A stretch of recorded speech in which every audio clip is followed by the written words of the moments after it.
I think we have.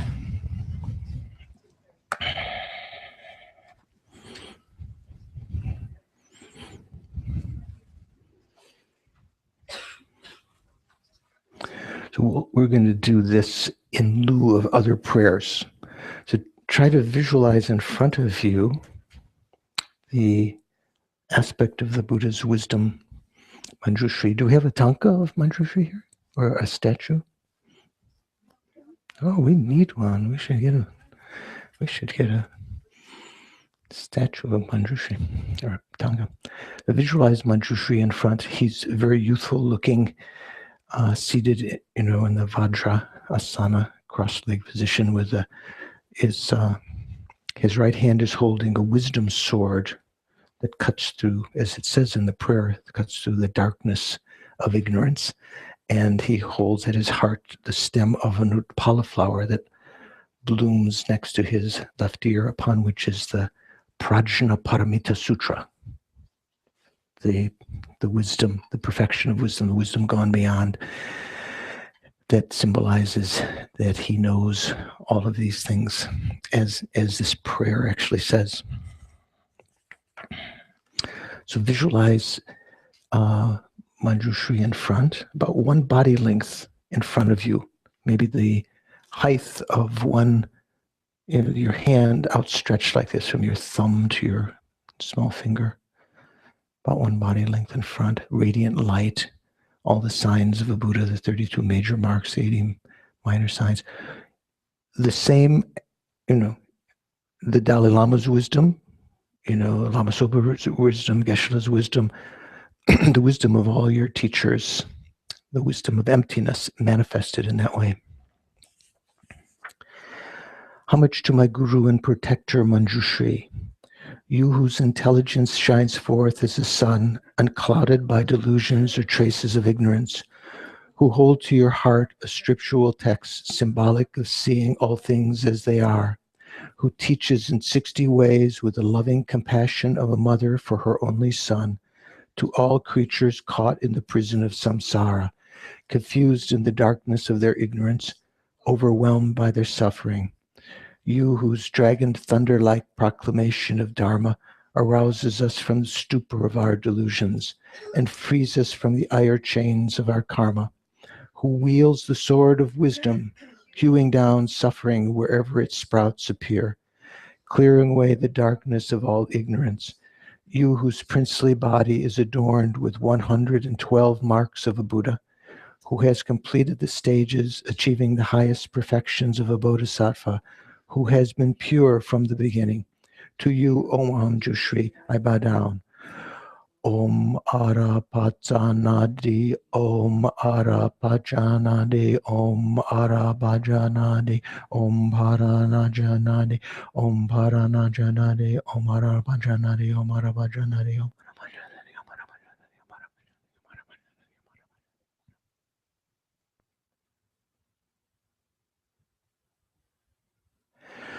Om Arapajanadi, and take a breath and recite the seed syllable D, if you can, on one breath, 108 times.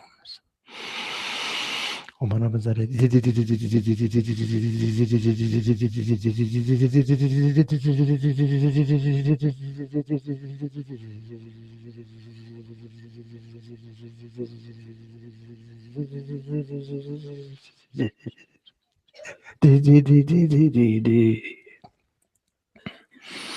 And imagine on your tongue the syllable D as you swallow goes down to your heart chakra, and blesses it with the wisdom, this fast wisdom of Manjushri. With the brilliance of your wisdom, O compassionate one, illuminate the darkness enclosing my mind. Enlighten my intelligence and wisdom so that I may gain insight into the Buddha's words and the texts that explain them.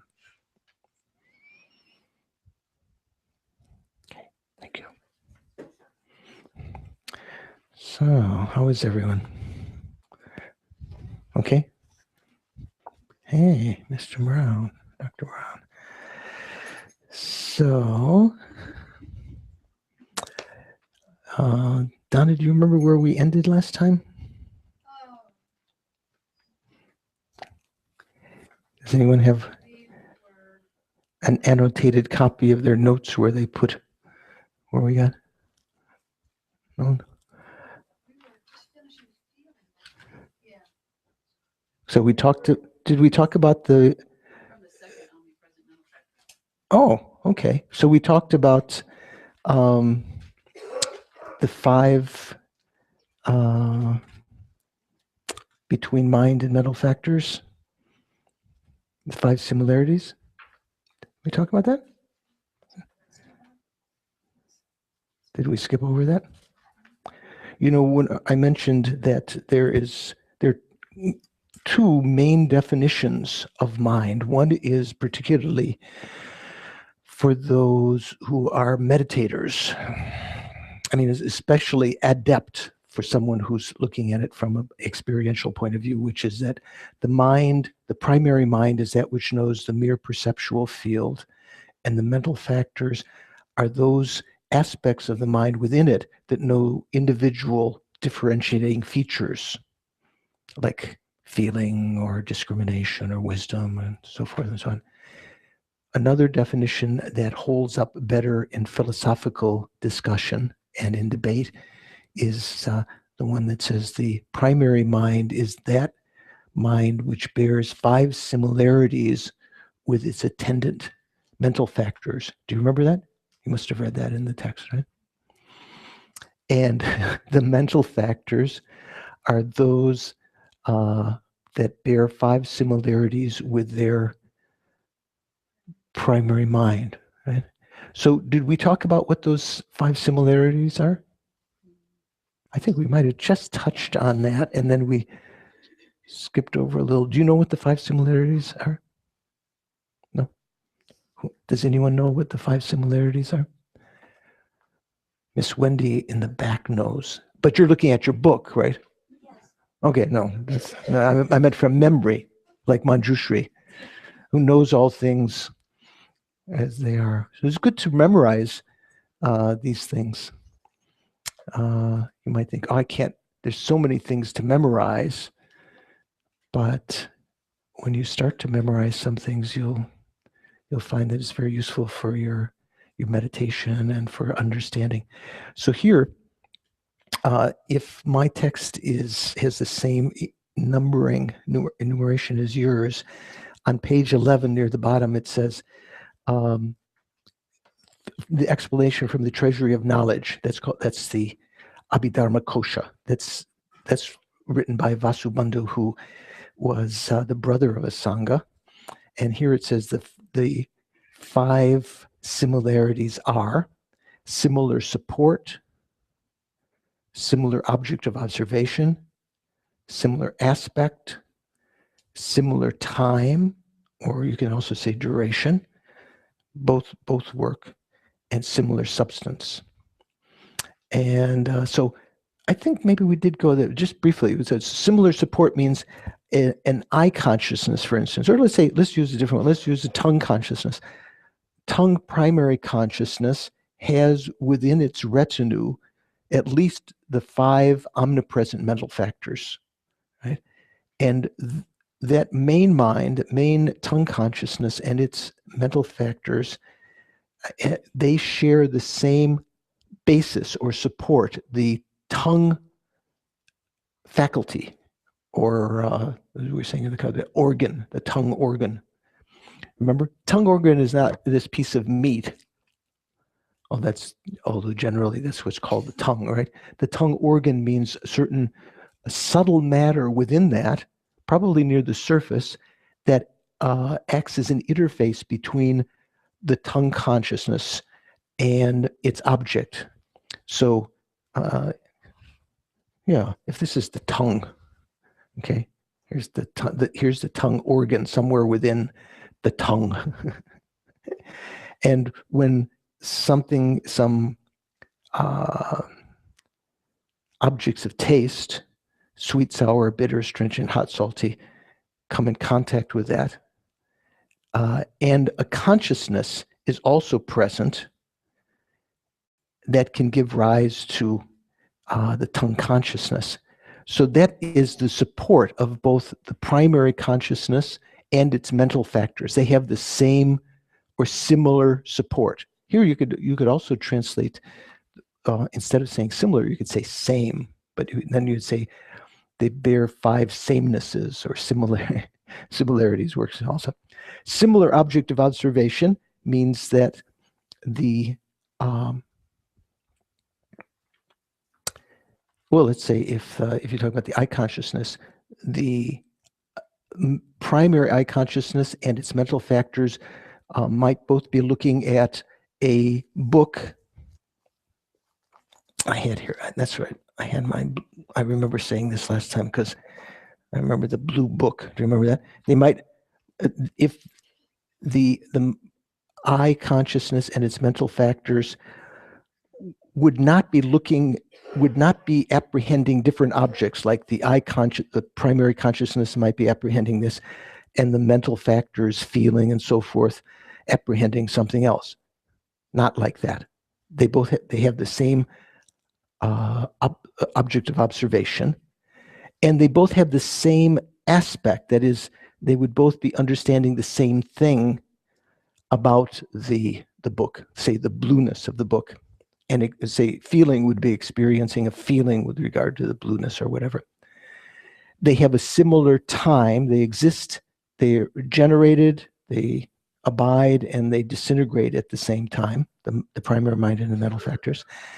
And they have a similar substance, which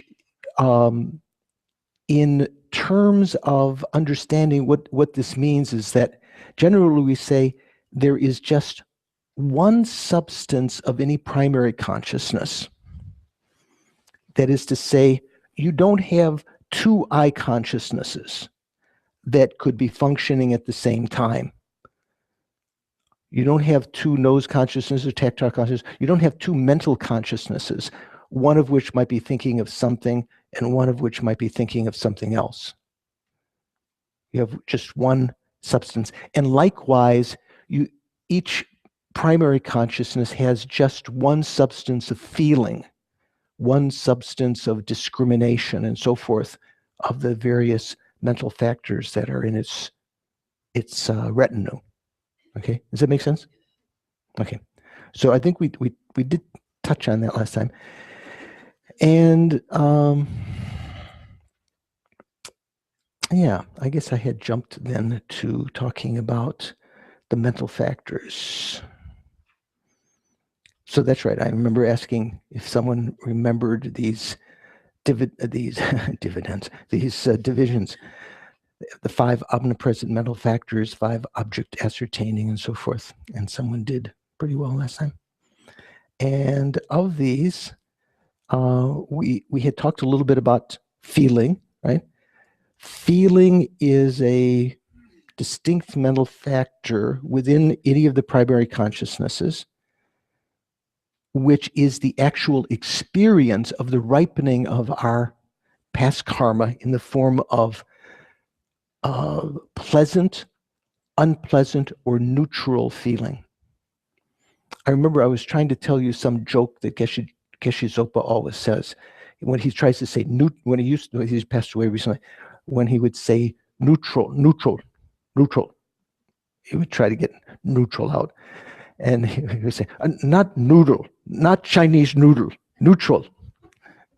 So there is a kind of feeling which we're experiencing right now. Like, say, if I ask you, what is the feeling in the tip of your left pinky?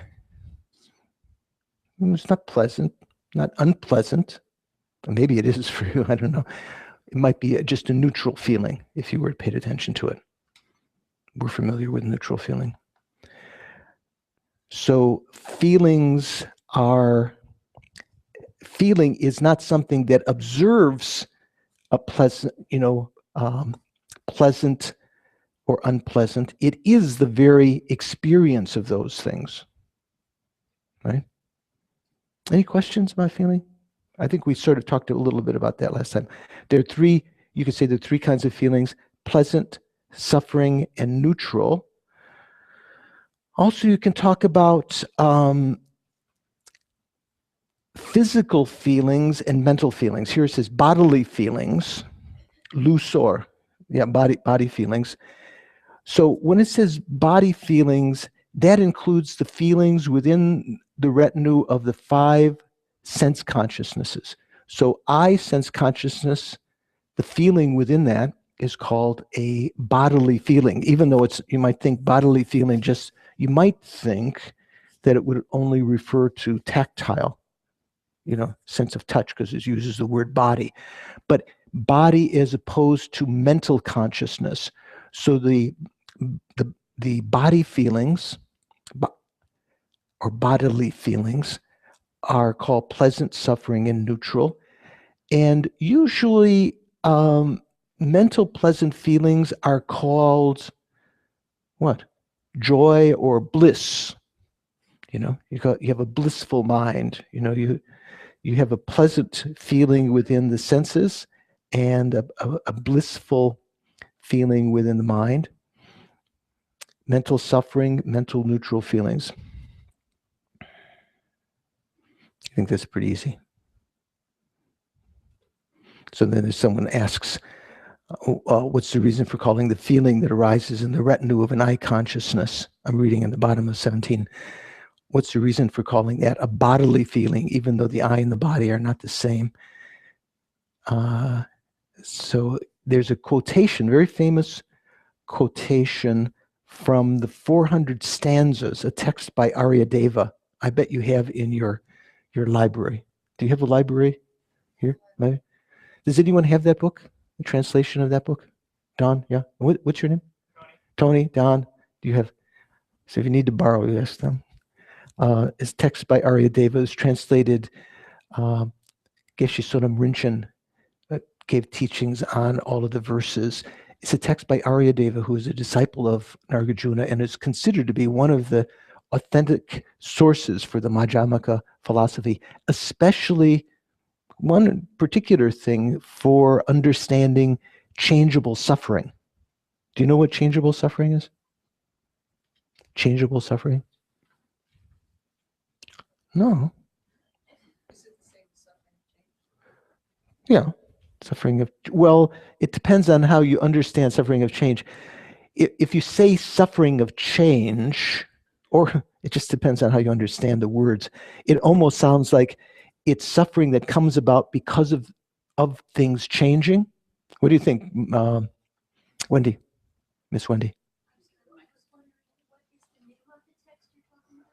The 400 stanzas on the yogic activities of bodhisattvas is the long title, but usually in Tibetan they just call the 400. And everyone knows what they're talking about. There were 400 verses. I think she just wanted to know that. They're yogic activities of bodhisattvas. I think that's the title. That's how it's translated in the title of that translation. So when you talk about suffering, there are 3 kinds of suffering. Now you know. What is it? Suffering of suffering. Changeable suffering or suffering of change. All pervasive compounding suffering. More and more subtle as you get along. So changeable suffering is an example of changeable suffering are all the contaminated, pleasant feelings that we have now, whether it be happy feelings in the mental consciousness or in the physical senses. All the pleasant feelings that you experience that are contaminated feelings, they're all changeable suffering. And you might say, excuse me, no, they're not suffering. They are.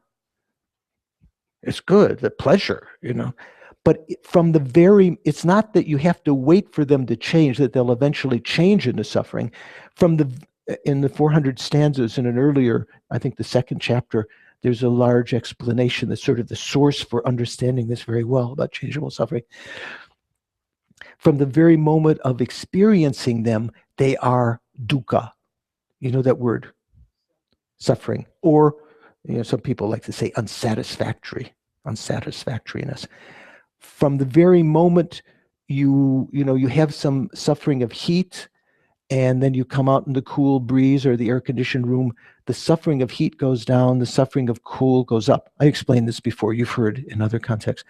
We experience that changing of one suffering for another as pleasure, as relief. Maybe it's a nice way of saying relief. Like when you have a toothache and you take a pain reliever, the suffering goes down, but the suffering of the pain reliever, if you kept on taking that, you'd die, right? You kept on taking more and more, whatever.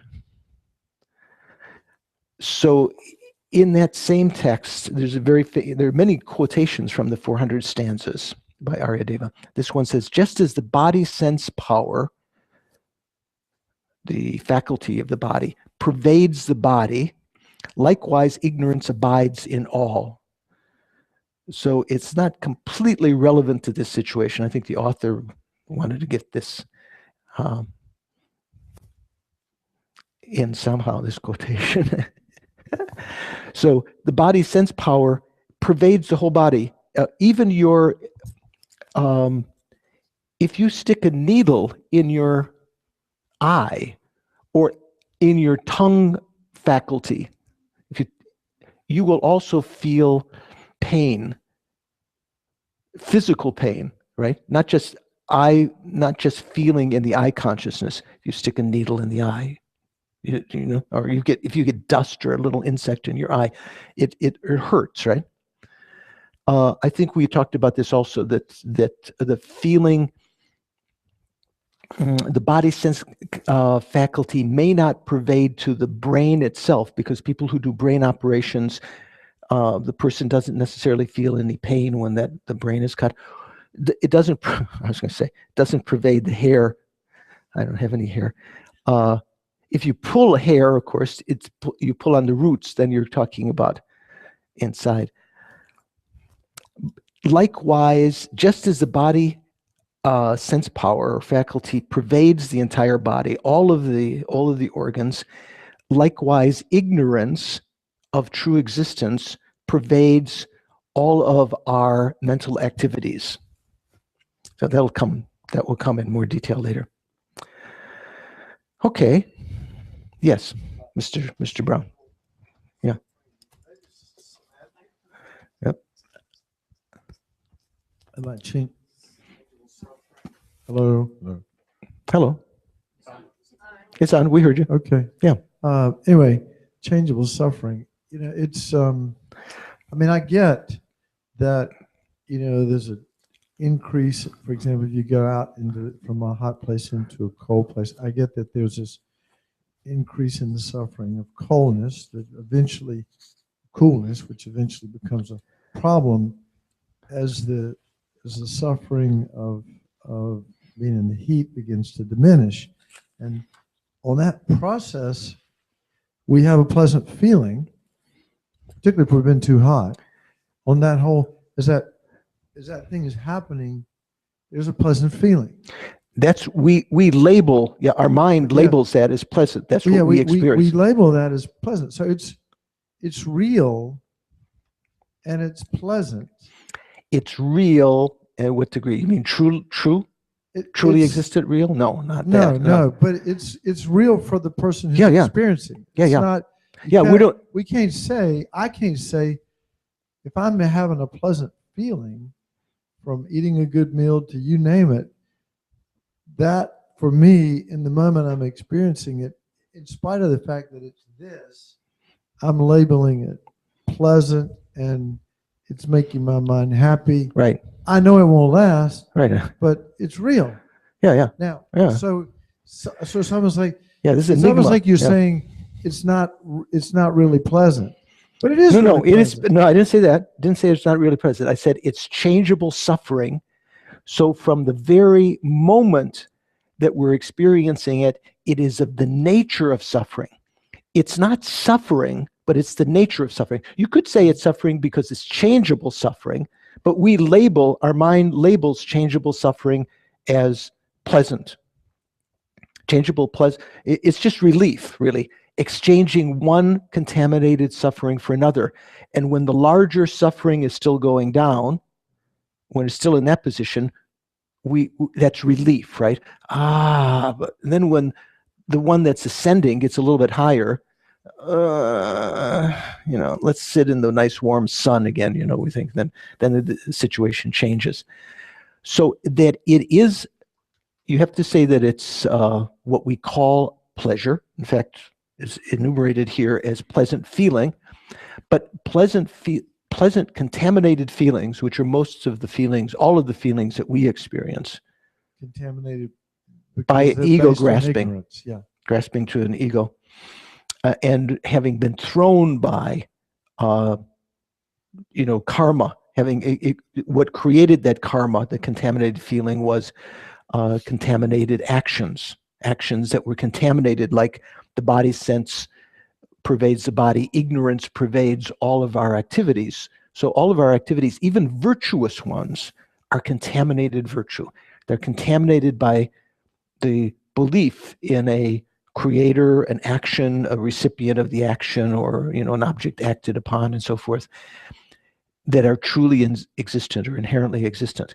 And therefore, those actions are said to be contaminated because they give rise to, the most they can give rise to when they ripen like this in samsara is contaminated feeling of pleasure. If it's virtue that we've created, contaminated virtue. And the most that can be is just relief. So we can find some relief, but if we think that somehow within cyclic existence, the champagne or the yacht or the beautiful boys or girls, that would be real pleasure. In Singapore, they talk about, over the years I visited Singapore, they expanded. It used to be 3 C's: country club, condominium, and car.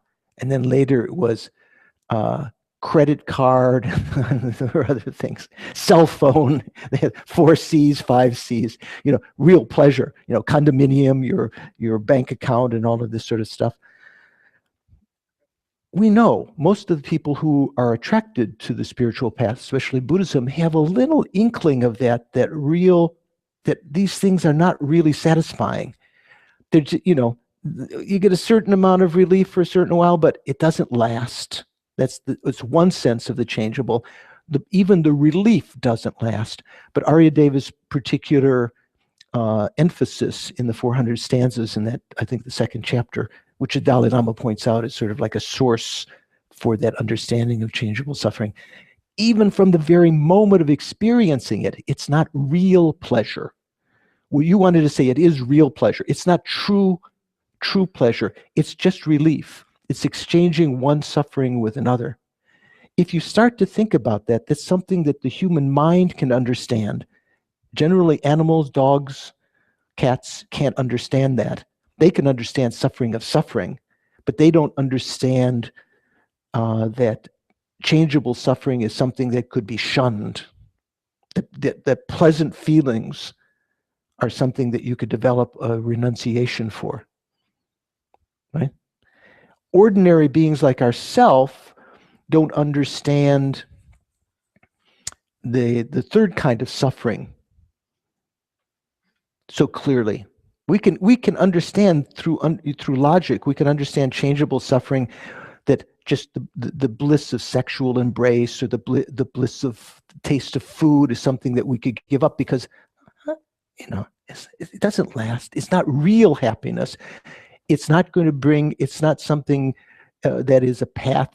Pursuing that is a path that can bring you, deliverance. The word you were talking about the other day, deliverance for suffering. If I had enough stracciatella ice cream, or, enough beer, or my stash of, whatever it is, your magazines or your videotapes or your drug supply or whatever is what's the thing that Rush Limbaugh takes, oxycodone or whatever, that you would be, if you had that stash, that you'd always be happy. It's just relief. It's not real happiness. Now, you wanted to say it's real happiness, so it's something to think about. Okay. What? So I don't want to pursue. Yeah, go on. You don't want to what? No, I was going to say I don't want to pursue too much further, but if you have some follow up, like in the press conference, you get one follow up. Yeah, make it good. Make it count. Okay, so I think Buddhism gets a bad rap because it says there's no such thing as pleasure, or that what's pleasurable is not pleasurable, and It's not, no, I say think what what's you're pleasure, it's pleasure, but it's not real pleasure the way that our mind thinks that it's something. Pleasure has the connotation in our mind, like real pleasure. If you had the object that induces that, you'd always be happy. yeah, But that's not the we case. we posit permanence and purity and all that stuff on things that we're attached to. I got that part, but I mean, I'm just saying. Let me just say it another way and see if this sounds right. Yeah. So ordinary pleasures that we human beings experience. When we experience them, for the individual experiencing the pleasure, it is a pleasant feeling and it is pleasure. Definitely, But it's relief. Nature is suffering. Yeah, that's right. True nature is suffering, but we label that true nature is empty. Its true nature is empty, being empty of joy. It's nature. It's conventional nature. Its conventional nature is actually the nature of suffering, even though we experience it.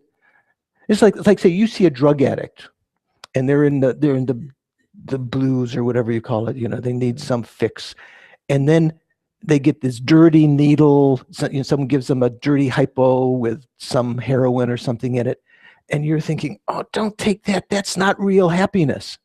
That's not the source of happiness." They take that. There's some incredible relief for them at that moment. We look at them, and most of us, unless we're really depressed or we have strong interest in that.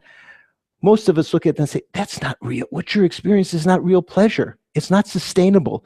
It's just, you're just getting your fix right now. When one gets above the other, you're going to, what do you get? The shakes, or I don't know, you go into withdrawal or something like that if you don't get it again. It's not real pleasure. Even now, we don't envy you what you're experiencing. It's just, do you see what I'm saying? So the person who understands changeable suffering sees our interest, even our own personal interest in the pleasures, pleasure of food and beautiful sights, beautiful music and fragrances, and pleasure of the sense consciousness, of the physical sense consciousness, especially sexual pleasure. Sees all of those as unsatisfactory. There's a verse in the Yondan Shigurma, the Foundation of All Good Qualities. Chepe mingom dugnao kungigo iten birum sipe punsoki nemik rikne tarpe dewala donya jumbo gonar jimbago jingilo. It means please grant me blessings to see the shortcomings of samsaric perfections. As Lama Yeshe like to translate this as sipe punsok. Someone told me once they'd never heard of samsaric perfections before. We talk about the 6 perfections. Punsok actually means the pinnacle. It's the pinnacles or the best of samsara.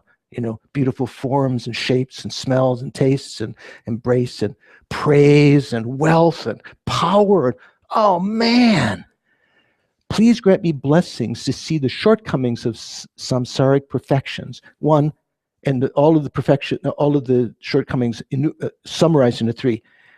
They chepe mingom means by experiencing them, utilizing them, there's no real satisfaction. I say, well, I'm satisfied. I get my pizza and I get my chocolate, or I'm satisfied. But it doesn't, later you're going to want chocolate again. You're going to want pizza again. You're going to want embrace again. Hearing praise once is not enough, even though we might think, okay, I'm not going to work anymore to hear praise, but later you're not satiated with that. So the first one, there's no satisfaction in experiencing samsaric perfections. They are the door of all suffering. So pursuing samsaric perfections, when looking after them, like the drug addict, we get into creating negative karma, and then we get into situations that we never really wanted. We have a baby, something like this. We didn't expect, or you take that prestigious job and then suddenly you've got all sorts of, work that you have to do, and you have to go to chicken dinners and all this sort of stuff. And that's trivial examples, but the doorway, we spend our life then we have no time to do retreat, pursuing samsaric perfections. I can't take time out from work, George, to do retreat. I've got a job. What do you expect? Who can do that? Only you guys, or something like that. Pursuing samsaric perfections, a doorway to all suffering. And third, Iten, they're unreliable. Simply encountering the chocolate doesn't always bring pleasure. It's uncertain. It depends on the situation. Okay, let me just continue on, because we've after today there are only 3 more sessions to fill to finish all the 51 mental factors. Okay, so we'll talk in the question and answer at other times. So here there's a question about what do materialistic and non-materialistic feelings, what's the difference between those? So I don't know if I'm sure you probably don't know Tibetan. Zangzing is a Tibetan word that is translated here as materialistic. The Sanskrit is amisha. Amisha sort of can mean earthy, fleshy, external goods as opposed to internal dharmas, internal phenomena. So there's materialistic, these sort of pleasures of the flesh, we say, right? And non-materials mean response. The answer is feelings that are concomitant with the craving for contaminated, appropriated aggregates are called materialistic feelings. Do you know what the contaminated, appropriate aggregates are? Do you know? Have you ever heard that expression? This gentleman? Yeah. So can you give a short peanut size explanation? What are the contaminated, appropriated aggregates? Oh, okay. You've heard of them. Okay. That's good. That's a good answer. Don, Well, what does that mean? Contaminated, appropriated aggregates. Aggregates we know, right? The 5 aggregates or 5 skandhas. Okay. What does the word contaminated, the words contaminated and appropriated mean? Contaminated because we're still in samsara, so we're still under the process of uncontrolled causation. We're not free. Our aggregates, including our mind, all of the things within our continuum are contaminated by ego grasping. And I'm not sure what appropriated. Appropriated has to do with the fact that we've gotten these aggregates right now, this sack of pus and blood, because of a mind in the Bardo state, seeing, say, our mother and father and having some desire to enter into that fertilized egg. So we appropriate these aggregates out of ignorance and due to karma and ignorance. That's how we end up in this. So they're called appropriated, and they're also called appropriating, you can say, because of these contaminated aggregates, they appropriate, they grab. You know what appropriate means? Take for yourself, right? We're appropriating your rice crop.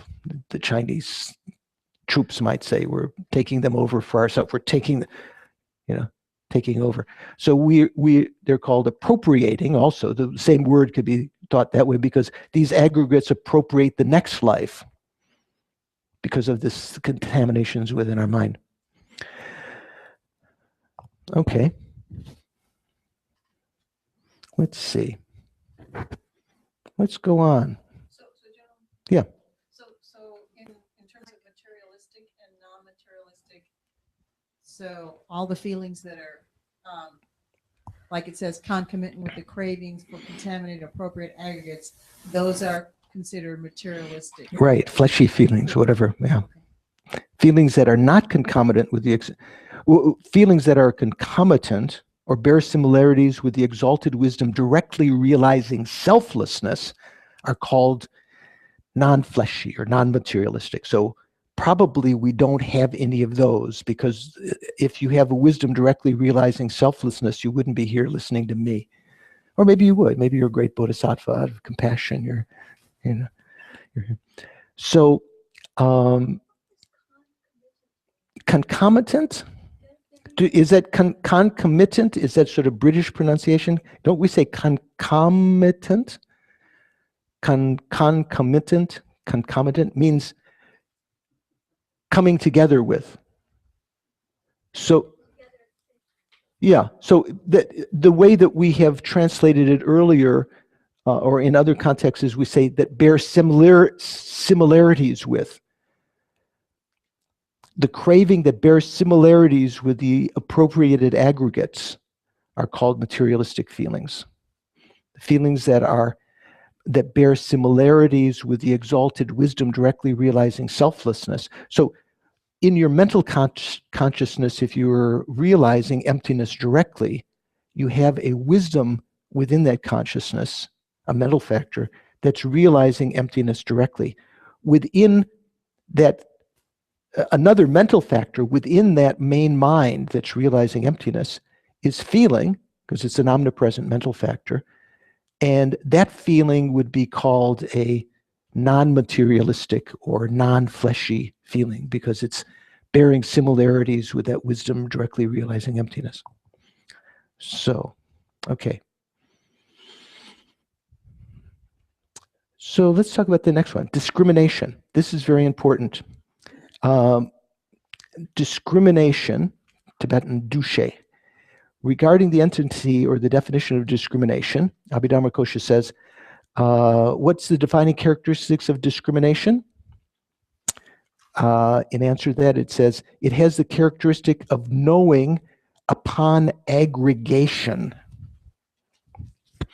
It has the entity of apprehending the sign and apprehending the mark through which one designates an expression to objects of perception, hearing, differentiation, and knowledge. We also talked a little bit about this last time, no? Okay. So what is discrimination? When it talks about knowing upon aggregation, I mentioned what that's referring to, and it says, just in the next paragraph, it says, just as has been said above, it is a knower that upon aggregation of the three, object, sense power, and primary consciousness, when those three come together, like say this eye sense, a visual form, and the eye consciousness, when they all meet, upon aggregation or joining of those, it apprehends the uncommon sign of an object. So once there is contact, the mental factor that's going to be talked about a little bit later, that empowers the sense power to act as that interface between the consciousness and its object. That's what the contact does. As a result of that, discrimination can rise, knowing particular marks about the field, about the object. In the sense consciousness, it's not a thinking discrimination. Like we say, he or she is a discriminating person. You ever hear that kind of terminology? Oh, that's very discriminating of you to see one thing as better than the other, Do you know what I'm talking about? That's in the mental consciousness. That's one kind of discrimination. But in the sense consciousnesses, eye, ear, nose, taste, tongue, and tactile, discrimination is just the ability of that consciousness to recognize the various details of the perceptual field. Otherwise, without discrimination, let's say in the eye consciousness, what I'm seeing right now with all these colored prayer flags and banners and individual people, I would just see one sort of uniform mass of color. Discrimination is in the sense consciousness, it just allows is a factor that allows the consciousness to see the individual differentiating features. Okay, make sense? Why not? If that is true, that means that Buddha cannot. We should have a couple of microphones hanging around somewhere at different places. That discriminating. If that discriminating consciousness does not distinguish objects because it doesn't hold self-existence, it just sees a mass of color. What you're basically saying is that an enlightened being cannot chew bubblegum and walk straight at the same time.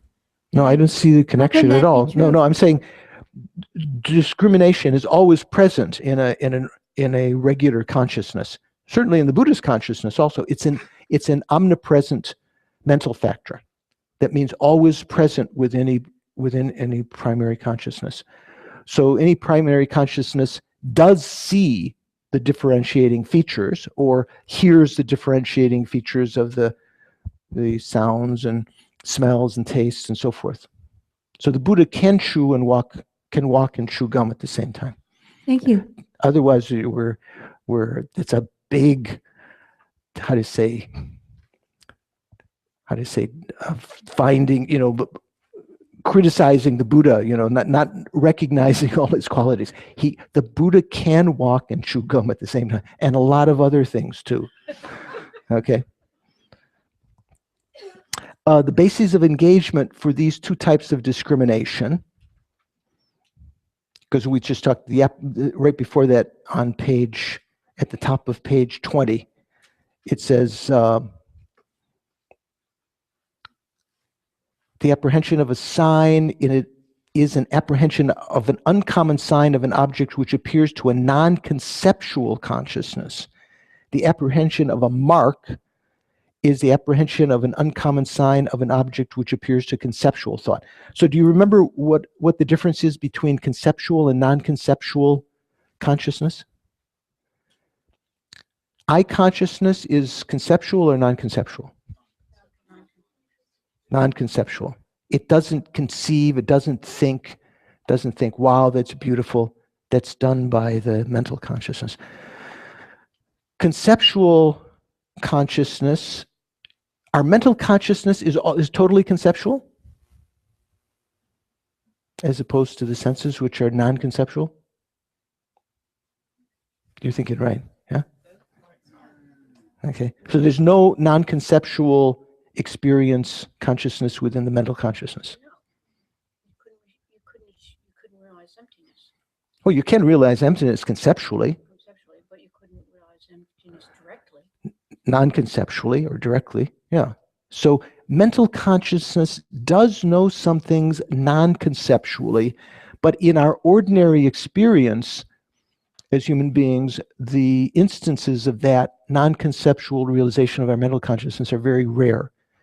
It's said that some dream states, certain lucid dreams, may be direct non-conceptual consciousness. You might say, wow, what is it knowing? But anyway, it's a little bit complicated to understand. Mental consciousness may have a thought instant of direct apprehension of what our eye sees at the beginning of a series of looking at something, or what our ear hears. But in general, everything that takes place in our mind now is conceptual. We're thinking about things by means of different kinds of conceptual thought, mental images. Visual imagery is conceptual. Thinking process, talking to yourself, memories, all of these are conceptual. Okay? So it says the bases of engagement of these two types of discrimination are perceptions, hearing, differentiation, and knowledge. Okay, I'm not going to go into that. You can read about that. Do we have to be discriminating here too? Okay. Yes. Yes, sir. Remind me of your name. Paul. Well, it seems. Yeah, you just have to point it like an ice cream cone. There you go. Got it now? Yep. Yeah. Well, it seems that in life things sometimes happen where you don't, and sometimes things happen, say, quickly, like you're falling, and you find some way, you end up right, but you really can't say how how did I do that? Mhm. If you could, you probably wouldn't have, right? That sort of thing. I mean, everybody runs into that sooner or Yeah, later. right. And so, was Instinctual that response. conceptual thought or not that was going on when you can't even explain what it was? Well, that's it.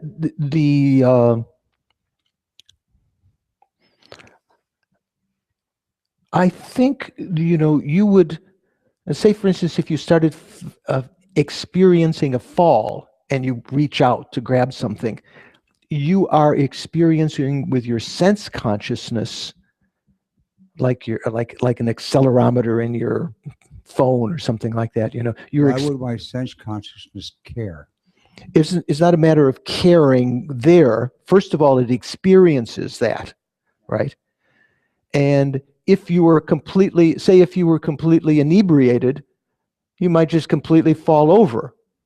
You have to have some certain amount of desire for self-preservation within your mind, some kind of mental consciousness present. And I think that is, then that triggers some response to the muscles, and there may be some things that are that the response of your muscles are you with me, so the response of your muscles may be addressed by the brainstem, something in a much more elementary thing, like, what is it called, the autonomic nervous system. Just like your breathing, you don't have to think about breathing. You might say, why do I breathe? I'm not thinking I want to breathe. It's something that just continues to take place.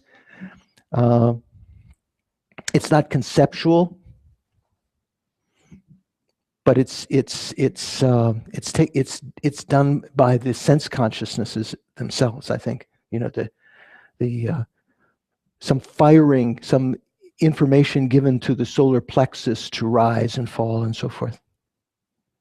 Okay, maybe not satisfying enough, but let's continue on. Next one, third one, intention, Tibetan Sempa. So what is intention? It is a compositional mental action of the mind. It has the function of engaging the mind in virtue, non-virtue, or the unspecified, or you could say neutral, unspecified, unpredicted.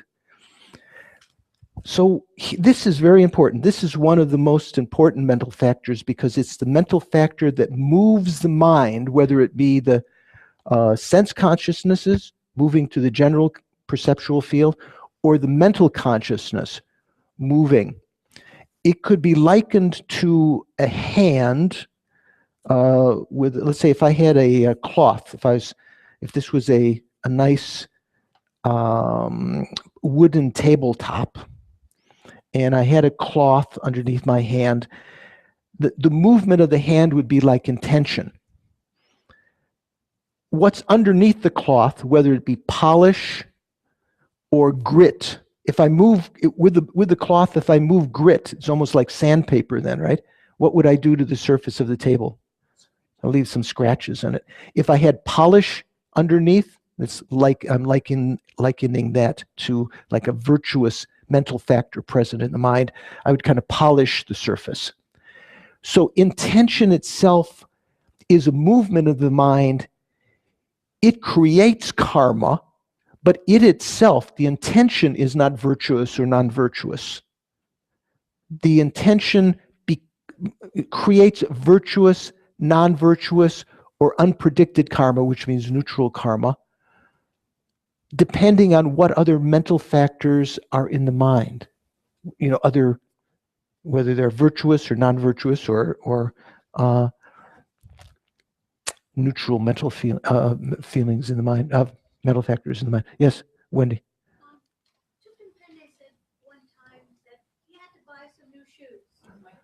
Thupten Pendy said at one time he had to buy some new shoes. Okay.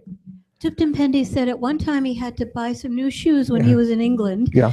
And he couldn't he didn't know where the shoe stores were, but everywhere he went, that he noticed other people's shoes and what they were wearing and wondered where they got them and would ask them where to go. So his intention was controlling guiding what he saw. So for that period of time, he said he found it very strange that he noticed shoes more than he ever did most of the time. Now, Huh. is that intention or is that some other mental factor? Well, you said he said his intention did He- this. Yeah. So intention is a mental factor that moves the mind. In this case, the mental,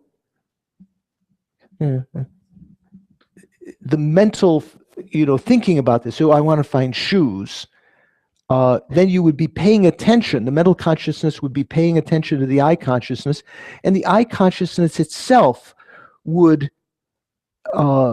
in response to that, maybe be looking at shoes. Okay, that would be an intention in the eye consciousness also, as a result of your thinking in the mental consciousness.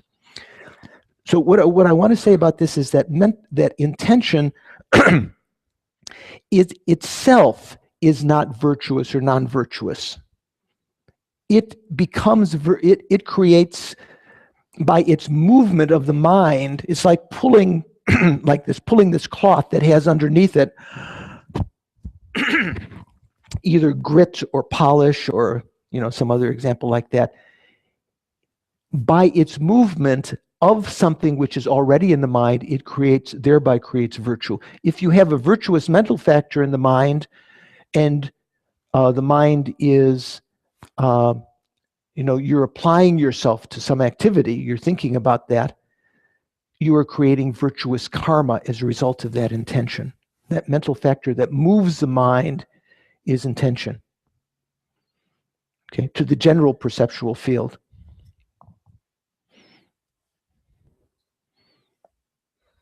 Here it says on just near the top of page 22. Just as is said above, the mental factor which rouses and moves the mind that is concomitant with it to an object is called intention. So it moves the primary consciousness to a particular object.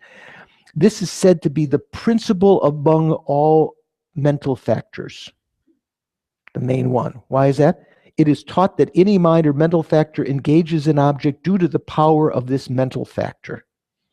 Even the other, wisdom, if you're thinking about emptiness, you're doing a meditation on emptiness or the 4-point analysis or something, the reason that your wisdom engages various thoughts and analyzing various things, moves from one to the other, is due to this mental factor, intention. So if your intention is to benefit sentient beings, you will be thinking about them in various ways like this. If your aspiration, rather, is to benefit sentient beings, intention, moving that aspiration, thinking about sentient beings' plight, wishing them to be free of that intention that moves the mind from one thing to the other, when present in the mind is the aspiration to benefit them, that's creating virtuous karma. Okay? Yes, sir. Yeah, you can say. I'll repeat until the microphone gets to you, and then you don't have to repeat it again. Intention and motivation, those words often get used interchangeably, but I don't think they're really the same thing. Intention and motivation, not necessarily the same thing. If we talk about it in a very gross sense, we could say that I had the intention to benefit sentient beings. Then you could talk about motivation. Motivation includes various other factors. Motivation generally precedes an action, right? It may be the precipitating cause for an action. Wanting to get a drink of water, so looking around and finding, a source of water or Coke or whatever like that. When we do meditation, we want to try to have in our mind to begin with a motivation which is virtuous, because the precipitating motivation before the action is done, like say you're going to do prostrations, you want to try to have a virtuous motivation beforehand, because even if you forget about your motivation during the, maybe if you do 100 prostrations, 50 prostrations, even if you forget about your motivation during the time, what set this action into motion, the precipitating motivation, gives the general tenor, gives this general flavor or the general nature of that action being virtuous or non-virtuous, even if your mind wanders. Of course, if during that time you have thoughts when you're getting angry, or, why are these people preventing me from prostrating, or, that's stupid, or blah, blah, blah, you can overcome that initial motivation. There's two kinds of motivation: motivation that precedes the action, and the motivation that takes place during the action. Of the two, the motivation beforehand is more important. And just to follow up on that, Jeffrey Hopkins, I've heard his. You only get a certain number of follow-ups, No, this is the second one. Yeah. He talks about bodhicitta as this. I've heard him say this. Correct me if I'm wrong. It's the altruistic intention to become enlightened, motivated by love and compassion. Mhm. Would you have a problem with that? You sound like you're from New York.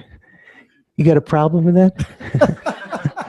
And my cousin is The an altruistic archetypal New Yorker. You got a problem with that?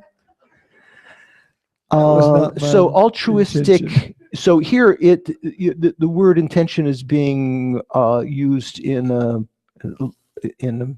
maybe just to make it sound nice. We would say.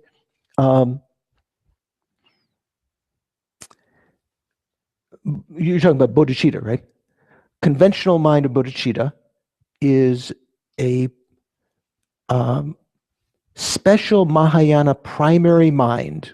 We'll talk about this later. It's a primary mind, primary mental consciousness that acts as a doorway to the Mahayana, that is preceded by the aspiration to alleviate, is preceded by compassion for sentient beings.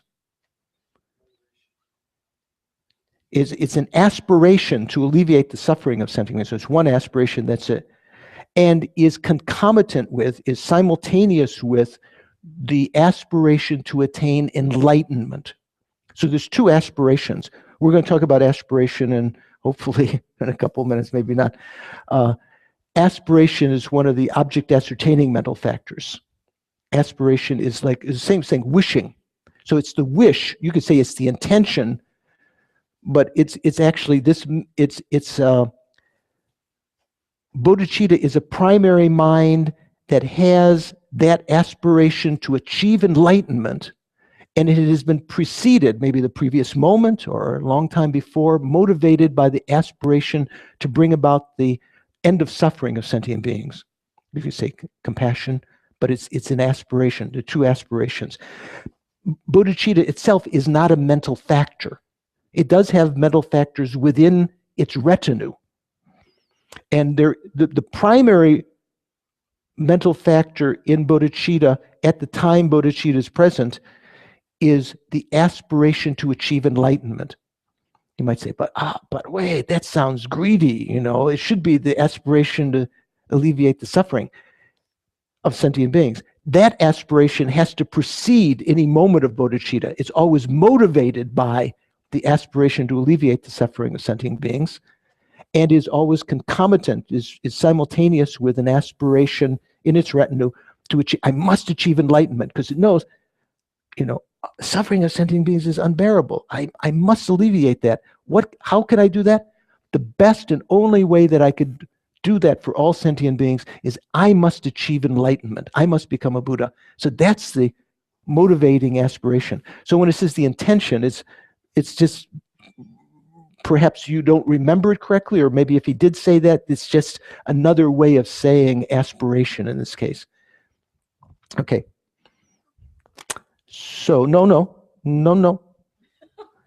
Otherwise, we'll never, in these 6 classes, we will never get beyond the object will never get beyond the omnipresent mental factor, which could be useful, but let's wait afterwards. Okay. So, furthermore, when actions are divided, I'm on the top of page 23. When actions are divided, there are three: virtuous, non-virtuous, unspecified. So that's a terminology that the Buddha used. Sometimes we used to translate that as unpredicted. Lungmaten. Lung in Tibetan means pronouncement or prediction. Like the Lungten means the Buddha gave a prediction. Paul in the future life will become the Buddha, radiant light in the Pure Land, this and that, making a prediction.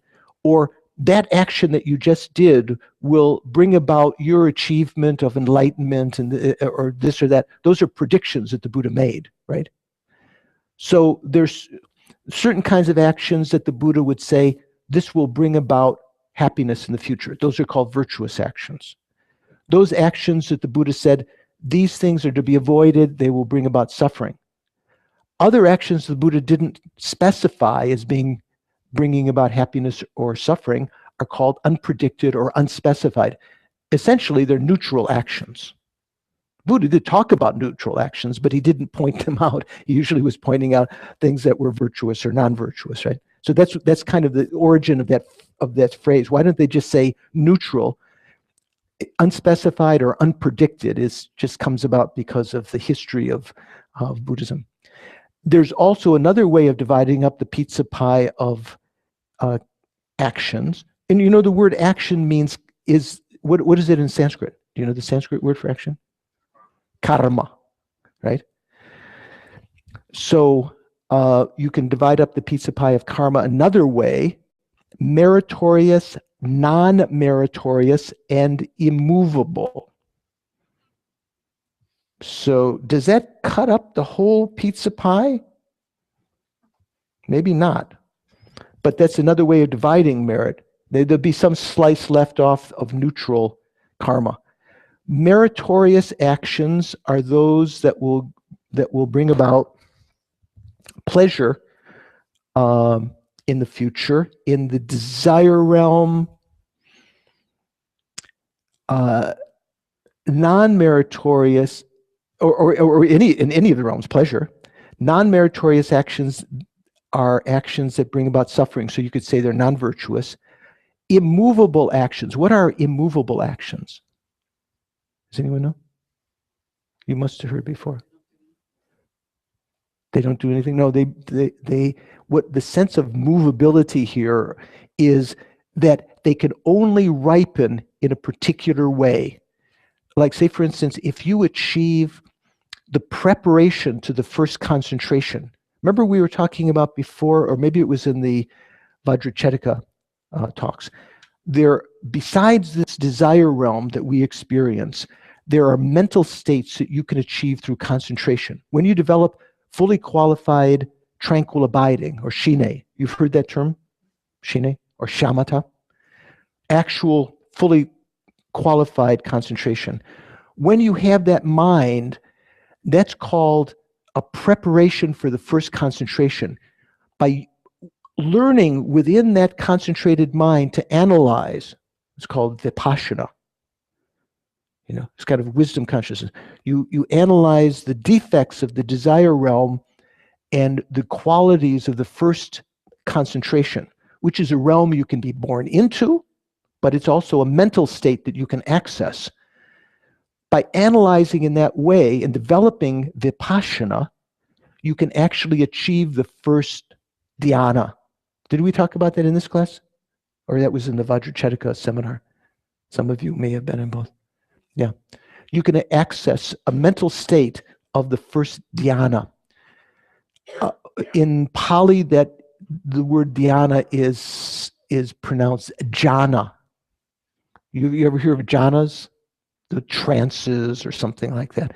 They're actually, it's what in the time of the Buddha, the monastics would try to develop these as a way to overcome their attachment until they've realized selflessness.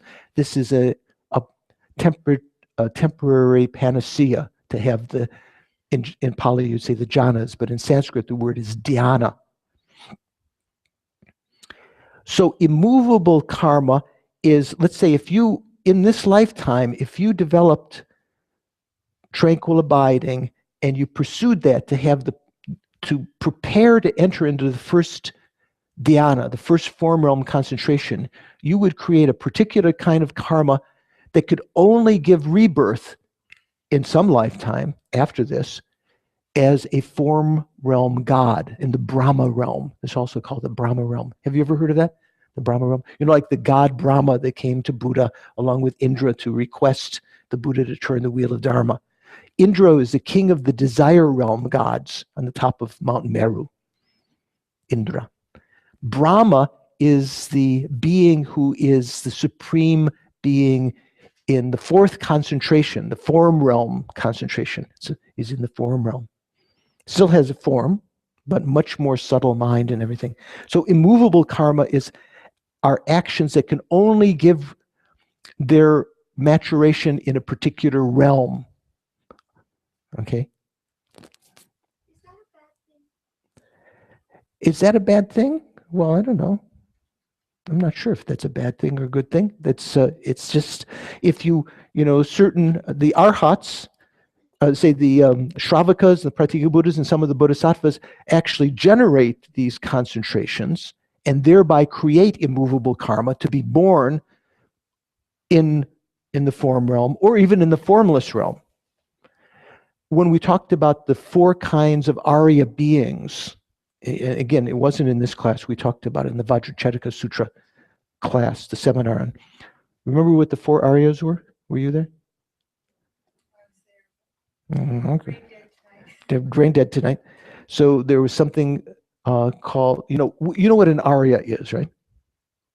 An Arya being? Arya beings are beings that have realized, they're called superiors or Aryas because they've realized emptiness directly, so they're superior to so-called ordinary beings who have not yet realized emptiness directly. That's the sense of Arya. So the Buddha gave 4 divisions of Arya. There are many, many divisions. You can divide into 20 and millions, but he called stream enterers, once returners, never non-returners, never returners, arhats. So arhats are when you achieve the goal, it's like no more learning, you're right, but they're called arhats. So there are 4 divisions. So the beings who are not yet arhats, the Aryas, may actually create the karma to be born. A non-returner is someone who will achieve nirvana without being reborn again in the desire realm. Let's say as a human or an animal or something like that. They'll achieve enlightenment in the nirvana in the form or formless realm. Wait, be patient. Be patient. Be patient. Otherwise, we've got 5 minutes left. Okay, next mental factor. What have we talked about? 3 so far. Feeling, discrimination, intention, which is the principle of karma. Now contact, Tibetan rekpa. What is contact? It distinguishes its object, so it has to be understood from the context here, and transforms the sense power upon the aggregation of the 3. So this is very sort of super condensed definition. It has the function of acting as a support for feeling. So what does this mean? I smell something burning. Is there a candle? There's a candle behind you. Oh, maybe it just went out. Okay, no problem. Okay. Sometimes it's auspicious if the Gompa burns down. The Lama say, "Don't worry, that shows you've purified all the negative." I don't want that to happen while I'm here, though, even though it might be auspicious. So when a consciousness, let's say an eye consciousness, is present in juxtaposition in the eye organ, and a suitable object of sight is present, like say the reflection on the retina and the subtle organ, eye organ of shape and color, You can imagine that, right? And the consciousness is there, the organ is there, but the organ as yet has not the power to act as the interface that can give rise to the eye consciousness of the shape and color that's present. Contact is the mental factor that is said to transform the sense power into an entity that is capable of perceiving its object. It's not something that brings the consciousness in contact with the object. It is just the mental factor, the presence. When the three are in contact, it empowers the consciousness. It empowers the sense base, the power. This, what are we calling? Not the sense consciousness, the sense faculty or organ. Yes, sense power is what it's referred to in. Power. It is sort of the Indian word is indriya, which can mean, like when we talk about Indra, the powerful one. Indriya means power, or sometimes it's called faculty, the sense faculty, eye faculty, or the eye sense power. What's another word we use? The eye organ. Okay, eye organ doesn't mean the physical eye, it means that subtle faculty or indriya that's within the eye that acts as the interface. So let me read to you from another text. This is the one, teachings by Geshe Rapton, and when he talked about the definition, the way he gave it. Contact is a distinct mental factor that, by connecting the object, organ, and primary consciousness, activates the organ. It is said to activate the organ since, due to its cooperation, the organ is transformed into an entity with the ability to act as the basis for feelings of pleasure, pain, or indifference. So contact is there, and it precedes the experience of feeling of pleasure, pain, or indifference. It's a cause of that. So these are things you can read more in detail, and I'll ask you can discuss later also. The fifth of the omnipresent mental factors is called attention, ilachepa, as opposed to intention. Even the word sounds the same, right? That's just English. The Tibetan words or the Indian words are completely different sounding. But intention moves the mind to the primary consciousness and its mental factors to a general object. Attention is what moves the mind to a particular object of observation. What is attention? This is on the bottom of page 24. It is an engagement of the mind. It has the function of holding the mind to the object of observation. It is a knower, that is to say, attention is a knower, a mind, that focuses the mind, which is concomitant with it, on a particular object of observation. Not just the general, an intention moves the mind to a general object. Attention sort of focuses in on it. What is the difference between intention and attention? This is just between page 24 and 25, just where 25 begins. What is the difference between intention and attention? Intention moves the mind to general objects, whereas attention directs the mind to particular objects. Okay, then there's a little discussion here of the category of omnipresent mental factors. What's the reason for calling the 5 mental factors feeling and so forth? What are the 5? Feeling, discrimination, intention, contact, attention. Okay, and that's in this order. You could put them in other orders. What's the reason for calling them omnipresent? Or Tibetan kundro, kundronga, all going all the time. They are so called because they are mental factors that accompany all minds. Furthermore, if any of the 5 omnipresent factors are missing, then the utilization or enjoyment of an object or use of an object will not be complete. There's sometimes, when you're about to fall asleep, your eye consciousness may not have all the mental factors fully manifest. In general, they're always present, though, in an awake, regular mental consciousness, a regular consciousness. At the time of death, at the time of birth, falling asleep, fainting, certain situations like that may not, all of them may not be present. Then I'm just going to introduce a little the 5 object ascertaining mental factors. Aspiration, that's what we were talking about, the aspiration for enlightenment, the aspiration to alleviate the suffering of sentient beings. It's desire. Is desire bad? Does Buddhism say desire is bad? You might think that it's the root of, in the Theravada sometimes they say desire is the root of samsara. What do you think? What do you think? Yeah. What's your name? I forgot. My name's Mark. The root is ignorance. The root of samsara is ignorance, but what is aspiration? Isn't if I were to translate aspiration as desire, isn't that a bad thing? Don't Buddhists want to get rid of desires? No, because there's the desire to attain enlightenment. There you, There's positive desires. There you go. For bodhisattvas, there's the desire to remain in samsara to benefit sentient beings. right. There are many kinds of desires that are positive. When a desire, say for chocolate, arises and your mind exaggerates the quality of chocolate or the quality of the person that you have a desire to have a relationship with, or exaggerates the qualities of, quote, relationship, or the pleasure, thinking all the pleasures that could be there, I would be really happy, blah, blah, blah. Then that desire could become attachment. It could transform into attachment. Attachment is a klesha, a negative mental factor, right? Non-virtuous mental factor. That is a kind of desire, but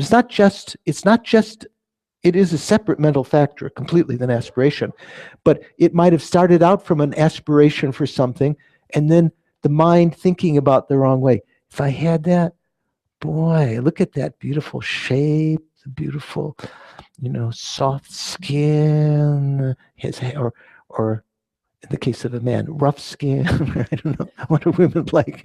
The stubble, or whatever. The mind attending inappropriately to the object, then that aspiration can give rise to attachment, which wants to get that. It's sort of as though it's sunk into the object. But aspiration can be good. Aspiration itself. To achieve enlightenment for the sake of sentient beings. Second one here, she translates as belief. Jeffrey also translates as belief. You could also call it as appreciation. Appreciation or belief, having experienced an object, wants to keep it around. You've appreciated it, right? Mindfulness comes about because of appreciation or belief.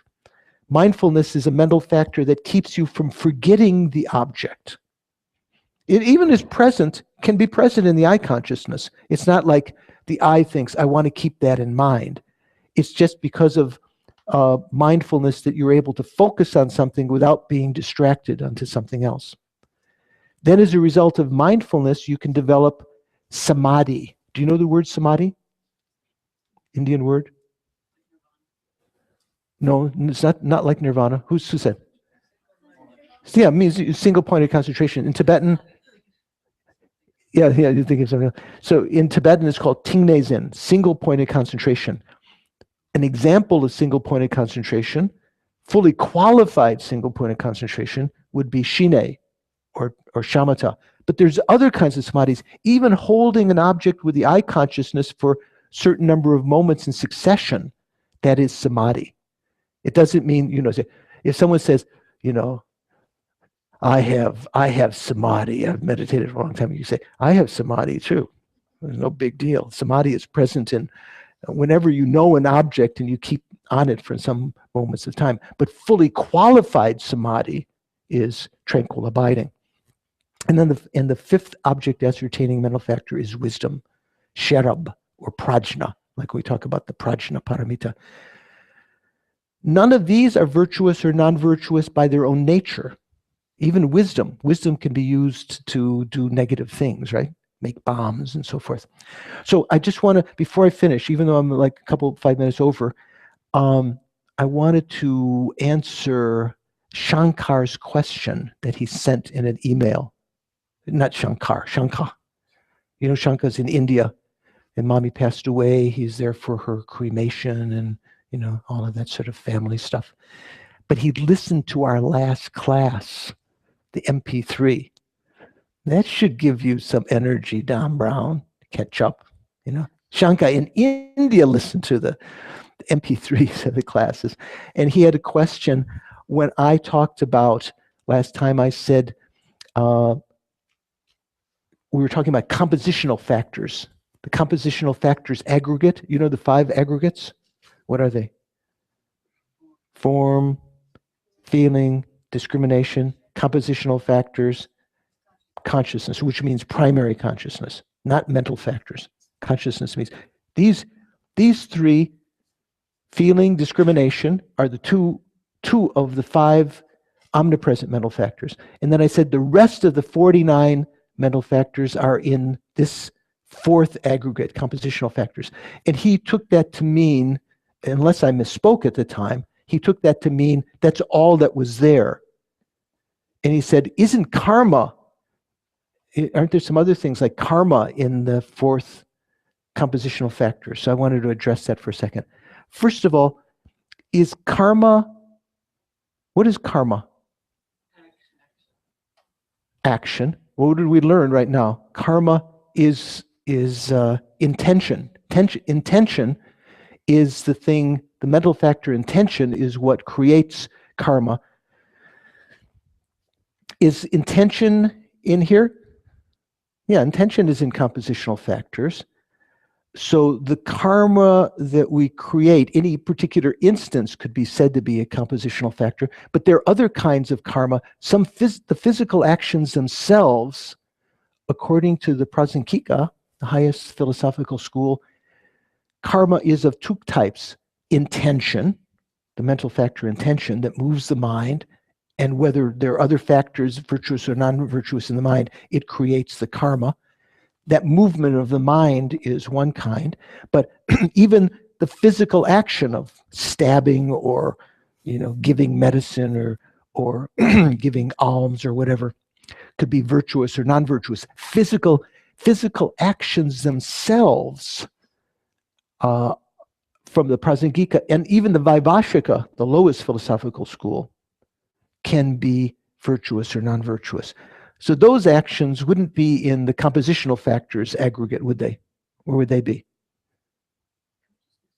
No, they would be in the form aggregate, interestingly enough. Subtle kind of form, the actions. So what about this? He asked whether non-associated compositional factors are part of the compositional factors aggregate. Do you know what non-associated compositional factors are? Compositional factors, generally, we say there are 3 kinds of impermanent phenomena. What? Matter, or form, physical things. Consciousness is a different continuum than matter. You can't create consciousness out of matter. It's of a different entity. And non-associated compositional factors, other impermanent things that are neither associated with mind nor material. What's an example of a non-associated compositional factor? Anyone know? Cow. Well, so explain what you mean. That could be right or could be wrong, depending on what you're thinking. Cow. But because cow as a label, as a concept, is not, it's neither consciousness or Form. It's not the form aggregate of the cow. How about, what's your name again, Michael? Mark. Mark. Yeah. So Mark, well, this is rather than cow, let's say Mark, the person. A person is a non-associated compositional factor. Does a person exist? It's a conventional truth, right? Yeah. Person exists. People exist. So the person Mark exists. Is the person Mark permanent? No. No, it's impermanent. So is the person Mark consciousness? No. Sometimes we might think that. Is the person Mark body? We might associate the body and say, oh, that's Mark. But Mark is a phenomena that we label. Person is a phenomena we label onto the combination of the 5 aggregates. We label Mark onto his 5 aggregates, or the body and the mind. And so if you abbreviate some of them into that. So would Mark's being a person or self, would that be found in his 5 aggregates? No. Yeah, why not? Isn't it impermanent? Isn't it part of your continuum? Isn't it the same entity as your aggregates, the person? It's not separate entity from the aggregates, It's is it? labeled upon the base. Right? It's labeled on the basis of the aggregates. But if you talk about Mark's 5 aggregates, wouldn't the person Mark and his age, his duration, and other things that are impermanent, that are called compositional factors, non-associated compositional factors, wouldn't they be included in the compositional factors aggregate? Yeah. Who said no? Oh, you said yes. Even that. Who said yes? So, indeed, Mark, the person Mark, or person, is included in the compositional factor aggregate, but there's a differentiation to make. The 5 aggregates, which are the basis for designating Mark, imputing Mark is not included in the compositional factor aggregate of those 5 aggregates, because you'd be imputing Mark on Mark. It's a subtle point. Think about that. It'll get your mind really, you have to try to think of that. It's just like looking at something from all different directions, new thinking. So there is a differentiation made sometime. Compositional factors, which the compositional factor person and the compositional factors other than the person. So the compositional factors in your continuum that other than the person Mark, they are the basis for imputing Mark. But indeed, the person Mark, or the self, our own self, is a compositional factor, a non-associated compositional factor. It's not mind, it's not body, it's not associated with either. Okay? What do you think? Okay, so I've gone over a little bit. I will end here and ask you if you would try to go over these 5 object ascertaining mental factors, which we'll go over next time, and read the next section after that. In this text, what's the next section after the object ascertaining? Does it go to the delusions, or does it go to the virtuous mental factors, or what? Virtuous. Goes to virtuous. So also read for next time the 11 virtuous mental factors. Okay? Try to get familiar with that, and we will continue next time. Now I will hand over the class to Donna and Venerable, whoever is acting as a representative, and you guys can debate a little bit about these things, discuss and debate.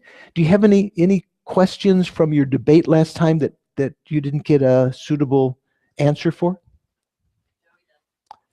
Who does? Joy has a question? I think it was kind of explained tonight, but we were talking about primary mind with the senses, and we were wondering if the feeling of pleasant and unpleasant, if the omnipresent mental factors were included in the senses. But I think you kind of covered. Yeah, omnipresent mental factors definitely included in the senses. And whenever you have a sense consciousness that knows an object, has is alert, there's also the 5 object ascertaining mental factors that will be present. So in general, in a consciousness that knows this object, like an eye that sees a yellow cup or something like that, that would have the 5 omnipresent mental factors and the 5 object ascertaining mental factors in its retinue. But it wouldn't have any of the other mental factors, would it? Wouldn't have the 11 virtuous in the eye consciousness. Eye consciousness is not virtuous or non-virtuous. It wouldn't have the delusions or secondary delusions or the changeable mental factors. I have a little doubt about that. Maybe in the mental factor sleep, changeable mental factor is present in the eye. You might not say your eye sleeps, but sleep is defined as a drawing in of the consciousness Anyway, something to investigate. The other thing that was I understood from some of your questions last time was whether wasn't intention virtuous or non-virtuous. But remember I mentioned intention is like the hand with a cloth underneath it moves the mind, and it depends on what it moves. What it's moving, if within the retinue of the mind there are mental factors that are virtuous, it creates virtuous karma. What about the intention in the I consciousness? Since there are no virtuous or non-virtuous mental factors in the I consciousness, that intention is just like the cloth just going over the tabletop without polish or grit underneath. It just creates neutral karma. Still creates karma, but it doesn't create virtuous and non-virtuous. It's the mental consciousness that, in that case, that would be motivating you to look in certain ways that creates a virtuous or non-virtuous karma. Well, I have one more question now. Oh, okay. Since that you were talking about intention is usually accompanied by another mental factor, are you saying that two mental factors can arise at the same time, or? Oh, yeah. Well, let's say the 5 omnipresent mental factors are all present at the same time, right? So there's an example. And in a consciousness that knows its object, the 5 object ascertaining mental factors, aspiration, appreciation, and so forth, are also present. So there are at least 10. If there's some exceptions, if you have a virtuous mental factor in the mind, there cannot coexist in that mind a non-virtuous mental factor. So you can't be both, angry and faithful or something at the same time. If you can keep your mind in a virtuous state, like say with faith in the Buddha, Dharma, and Sangha, then your mind there's no room for a negative factor to come. It may be some things on the outskirts of your mind, memories coming or little devils talking to you or something. But when, let's say, an antidote to the delusions, when the antidote is present, that delusion can't be present, because the antidote would be some kind of virtuous mind. Like, say, for instance, antidote to anger. One antidote to anger could be generating patience. That's able, the patience that thinks, I can bear this suffering, and rather than thinking, I can't bear this, I got to strike out. So having just that kind of patience present, which is a virtuous mental factor, anger can't be present at the same time. So you can't have a mind that has both virtuous and non-virtuous mental factors at the same time. But you can have, within the retinue, you can have the omnipresent mental factors, the object ascertaining mental factors, virtuous or non-virtuous mental factors, and even the changeable mental factors like analysis and investigation. When you're meditating, they can be present. You're investigating emptiness and then analyzing it in detail. Does that help? There was one thing you had mentioned about contact preceding feeling. Yeah. So I was wondering if the omnipresent. Now Don's going to get angry because you're getting more follow-ups than he got. Sorry, Okay. Don. Okay. Is there a sequential order to the omnipresent?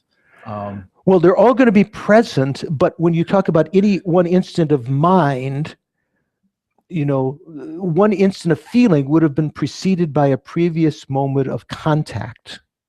Contact had to be present for that consciousness to arise and to know that it had to be constantly always there, that particular aspect that empowers the sense power, the faculty, the organ. Generally, as a result of feeling, we will have that can give, well, this is going off of field, but as a result of feeling is not the problem. It's our response to feeling that becomes our problem. For pleasant feelings, we often develop attachment. Oh, that's nice. Oh, that's nice. A little to the left, getting a massage or something. Or if there's some irritation, unpleasant feeling, we develop a little bit of irritation that can turn into anger. So we have to guard the mind to recognize the feelings without, to be content with desire for pleasant feelings or preference for pleasant feelings. But if you don't have the feelings, it's still okay, But if you turn into attachment for pleasant feelings or resentment or anger toward unpleasant situations, arising from unpleasant feeling, then that's problematic. So let me leave you to debate, discuss. Okay, thank you very much.